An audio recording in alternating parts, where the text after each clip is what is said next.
Hello everybody, it's Dylan Milks here for Thursday, October the 18th, 2012.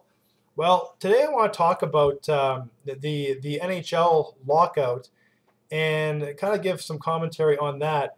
Now, earlier this evening, I spent some time watching the news conference from Commissioner Gary Bettman, as well as the agent for the Players Association, Donald Fehr. And I listened to their comments, and it kind of prompted me here to record this video. In my opinion, there's a lot of spin on both sides of this, both sides of this issue.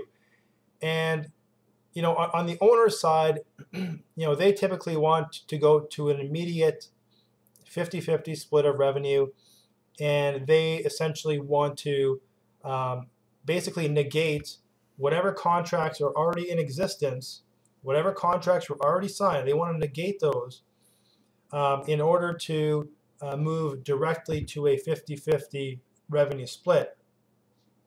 Now, just to take a step backwards, currently they split the revenue where the players get 57% and the owners get 43%. And on the players' side, they're basically saying, they don't want anything to do with or any type of wage rollback whatsoever. And what they want to see is a more gradual move towards 50-50 that would take place over a 3 to 5 year period.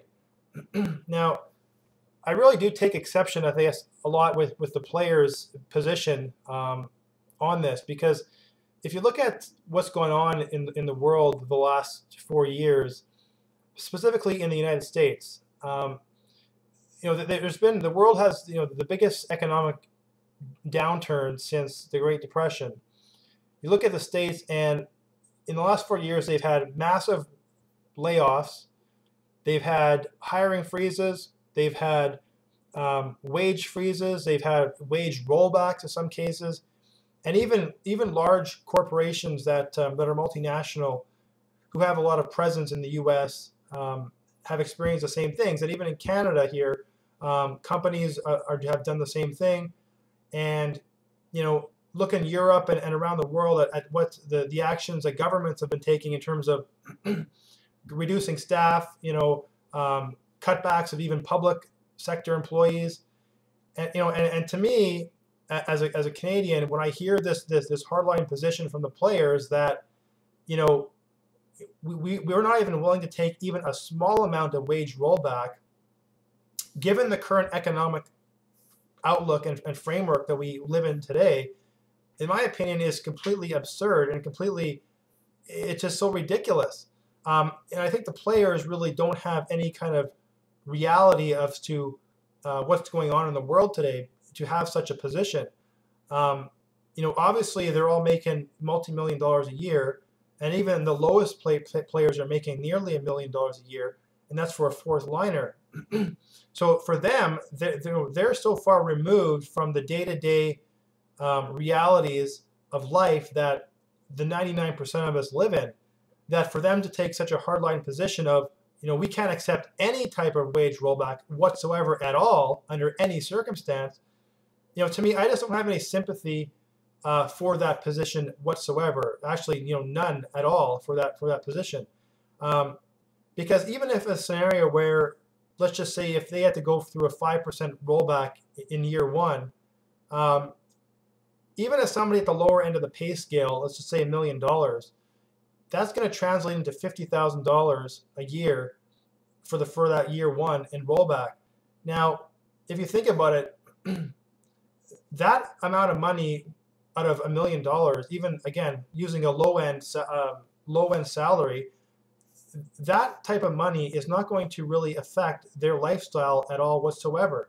They're not going to have to be making major downgrades to their life in order to accommodate this 5% wage rollback. So to me, again, I just don't have any sympathy for them whatsoever.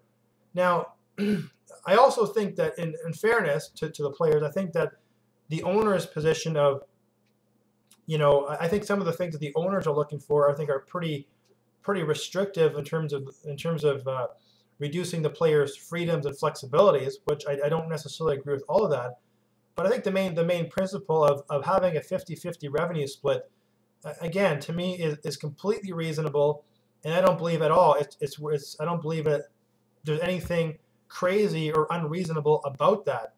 Now, of course, the big thing is, well, how do you get to that? And what do you do with existing contracts? Now, if the NHL's position is that, they want to break off under the new system, they want to pretty much cancel all existing contracts and have them now fall under the new rules, the new system. I also think I agree with the players on that side. And I think that's that's pretty ridiculous and pretty dumb, because at the end of the day, I think contracts need to be honored. They need to be honored fully to whatever terms and conditions both parties agreed to, regardless of if one party does not like that. If you've agreed to the terms and conditions of a certain contract and your signature is on the paper, I mean, whether you like it or not, or whether or not a better deal comes along later, to me, it's tough luck for you. You're stuck with that contract. So I agree with the players on that side of the issues. But again, I just think that the players need to, I guess, wake up and smell the coffee and see what's going on in the world. Because again, look at what's going on in Europe. Look at what's going on in the U.S. This whole idea of a wage rollback of any sort being preposterous, I just think is ridiculous.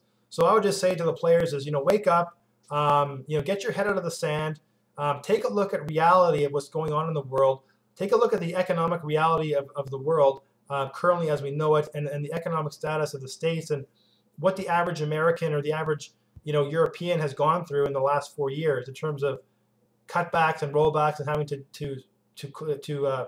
change their lifestyle. To me, having a small wage rollback for the millionaires, in my opinion, is not asking for very much.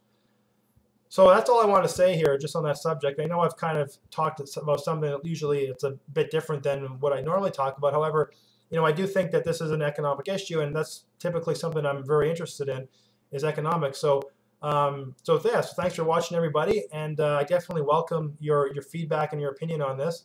And feel free to leave any comments you'd like to. And thanks for watching, and I'll talk to you again soon. Bye for now.